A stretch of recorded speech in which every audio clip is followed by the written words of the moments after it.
Você está em uma sala cheia de pessoas, todas em busca do sucesso.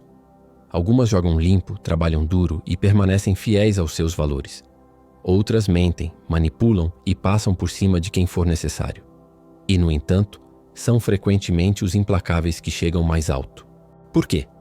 O mundo é realmente manipulado em favor dos piores entre nós? História, política, negócios. Onde quer que você olhe, encontrará exemplos de indivíduos que, apesar da falta de moralidade, alcançaram um poder extraordinário. De imperadores impiedosos a CEOs implacáveis, o padrão se repete. Mas isso não é apenas coincidência. É uma característica da natureza humana, profundamente enraizada em nossa psicologia evolutiva e estruturas sociais.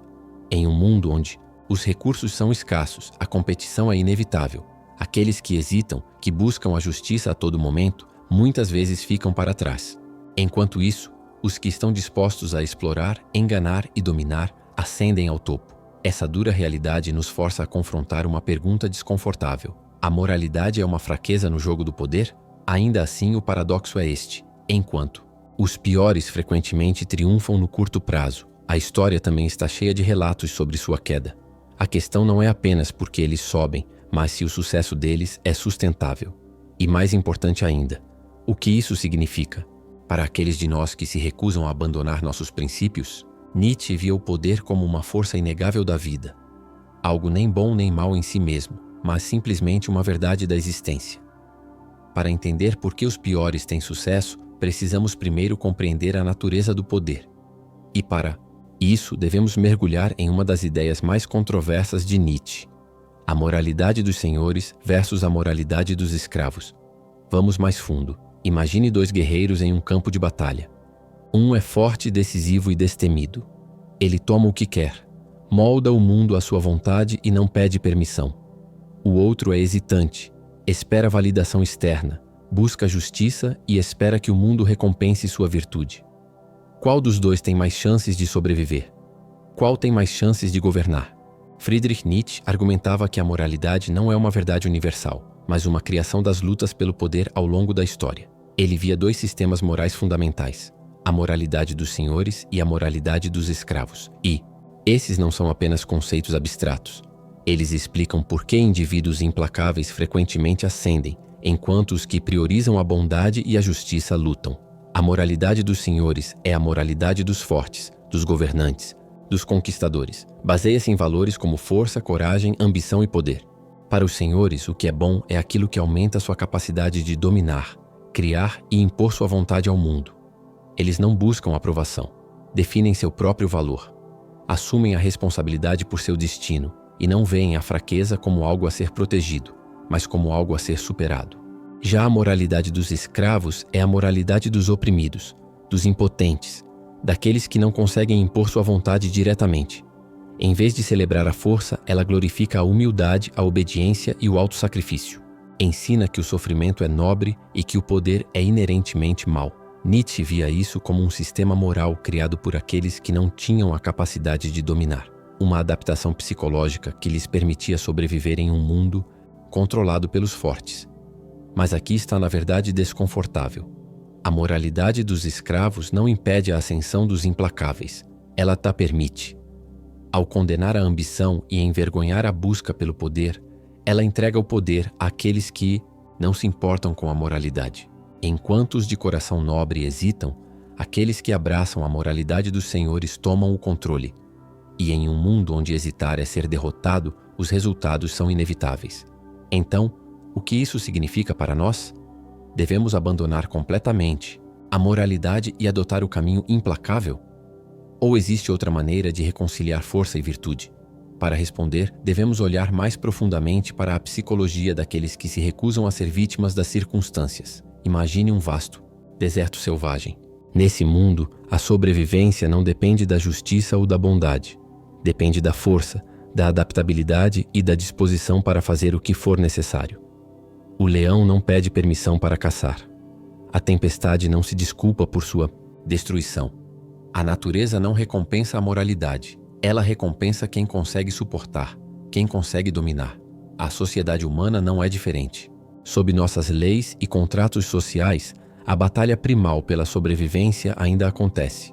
Aqueles que chegam ao poder frequentemente compartilham uma característica definidora: a implacabilidade. Não necessariamente crueldade, mas a capacidade de agir de forma decisiva, sem hesitação ou culpa. Isso não é um acidente. É uma adaptação evolutiva, um mecanismo que permitiu a indivíduos e impérios tomar o controle em um mundo que não espera pelos hesitantes. Psicólogos há muito estudam os traços que predizem o sucesso em ambientes competitivos, e repetidamente vemos os mesmos padrões: altos níveis de ambição, baixa sensibilidade ao medo e, talvez mais controversamente, uma empatia reduzida por aqueles que estão no caminho. Isso não significa que todas as pessoas poderosas sejam psicopatas, mas significa que muitas delas possuem traços que lhes permitem agir sem as limitações emocionais que paralisam os outros. Pense nos líderes empreendedores e conquistadores que moldaram a história, de Júlio César aos magnatas modernos. O padrão é claro: hesitar é uma fraqueza e o poder é tomado, não concedido. Os fortes não esperam permissão para liderar. Eles avançam, assumem riscos e enfrentam as consequências depois. É por isso que os implacáveis muitas vezes se erguem, enquanto os hesitantes permanecem nas sombras. Mas aqui está o paradoxo: só a implacabilidade não basta. Aqueles que exercem poder sem sabedoria frequentemente enfrentam quedas espetaculares. As mesmas qualidades que permitem a alguém subir ao topo podem ser sua ruína. Um líder que governa apenas pelo medo, eventualmente, será consumido pelas próprias forças que antes controlava. A história está repleta de tiranos que se achavam invencíveis, até que deixaram de ser. Então, se o poder é frequentemente conquistado pelos implacáveis, isso significa que a moralidade e a justiça estão condenadas ao fracasso? Não necessariamente, mas para entender o porquê, precisamos desafiar uma das maiores ilusões da sociedade moderna: a crença de que o mundo é justo. Desde a infância nos contam uma história reconfortante, de que o mundo é justo, de que as pessoas boas são recompensadas e de que a justiça sempre prevalecerá. Contos de fadas, ensinamentos religiosos e filosofias morais reforçam essa crença. Mas, ao entrarmos na realidade, uma contradição brutal emerge. Os mais esforçados nem sempre são os mais ricos.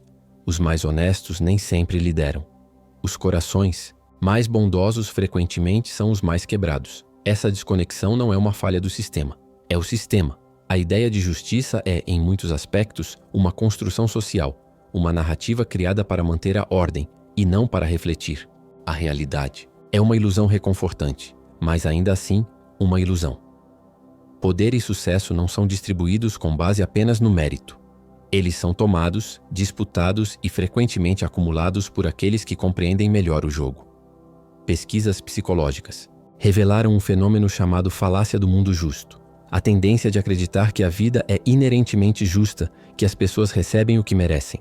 Essa crença é perigosa porque encoraja a passividade. Se presumirmos que a bondade, por si só, levará ao sucesso, corremos o risco de ignorar as realidades da competição, da estratégia e do poder.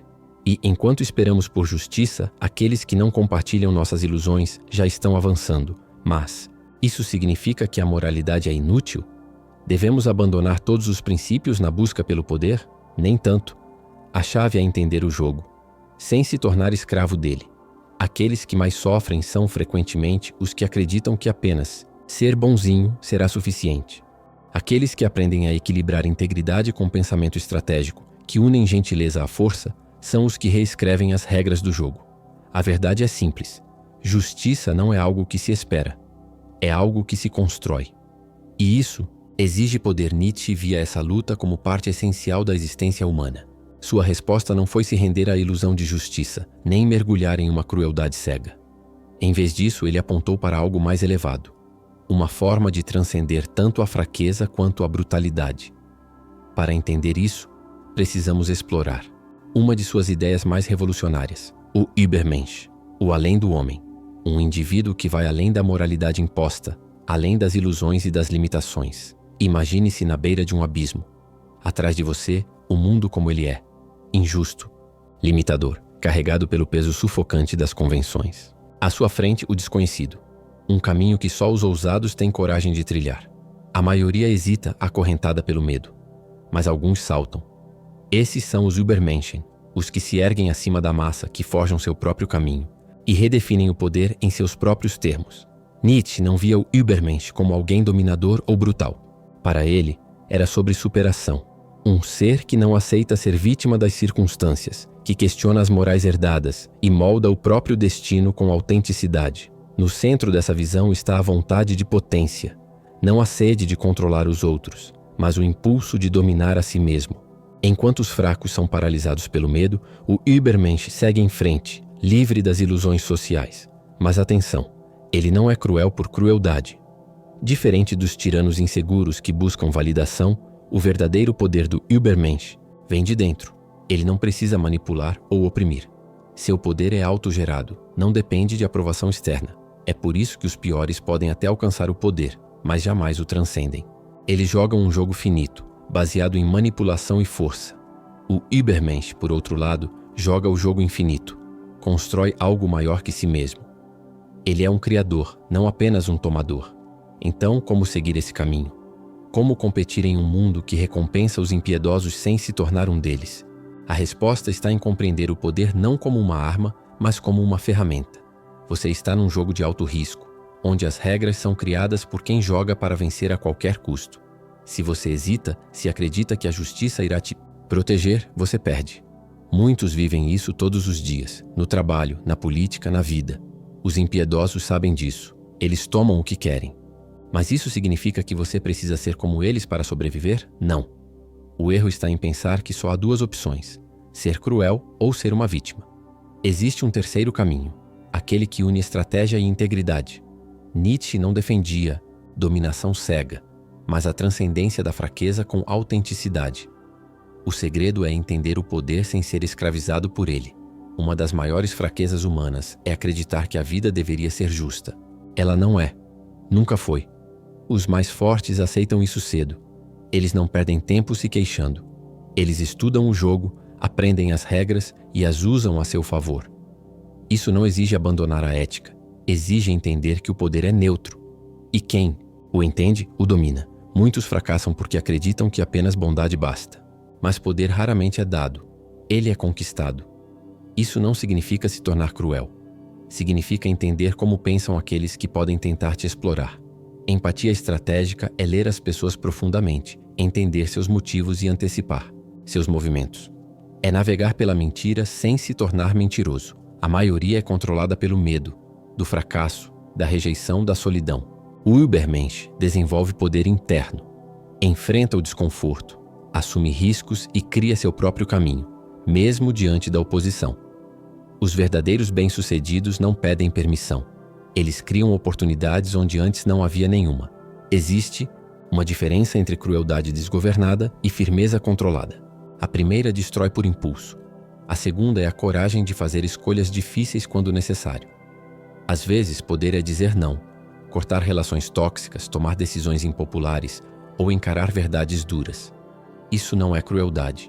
É força. Os impiedosos sobem rápido, mas também caem rápido, porque seu poder é construído sobre exploração, não criação. O verdadeiro Übermensch constrói, seja um negócio, uma ideia, um movimento ou uma nova versão de si mesmo. Quando você cria valor, se torna indispensável. Não precisa manipular. Seu poder é merecido, não roubado. Então dá para vencer em um mundo que recompensa os cruéis? Sim, mas só se você parar de jogar pelas regras antigas. Pare de esperar justiça. Comece a dominar o poder. Nos seus próprios termos. Mas isso nos leva à pergunta final. O poder é algo mal por natureza? Ou apenas mal compreendido? Poder é a força que move o mundo, molda a vida de quem o possui e de quem está à mercê dele. Mas será que ele é, em si, maligno? Nietzsche acreditava que o poder não era sobre dominação. Era sobre criação, sobre se superar, sobre ir além das limitações do momento presente e tornar-se mais do que você jamais imaginou. Sim, a história está cheia de exemplos de poder corrompendo. Líderes tomados pelo ego, pela ganância, pela tirania. Isso nos faz perguntar: o poder corrompe ou apenas revela quem a pessoa já era?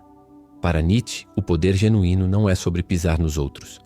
É sobre transcender a si mesmo, criar novos valores, romper com as morais impostas e viver segundo sua própria vontade.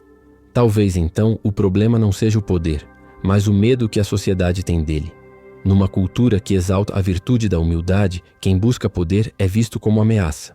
Mas e se isso for apenas um mal-entendido? E se buscar o poder com propósito e integridade for simplesmente a forma mais autêntica de viver? Nietzsche via a vontade de potência como a chama da vida, o impulso de viver com intensidade, de explorar os limites do possível. Assim, o poder se torna uma jornada ética, uma que exige coragem, disciplina e uma determinação inabalável de tornar-se algo maior. O poder em si não é mau. Ele é uma ferramenta. Quando empunhado com integridade, pode levar à grandeza. Mal usado, apenas revela o pior de nós. O desafio que Nietzsche nos deixa é esse: pare de temer o poder. Aprenda a dominá-lo. E com isso torne-se algo que nunca imaginou ser possível.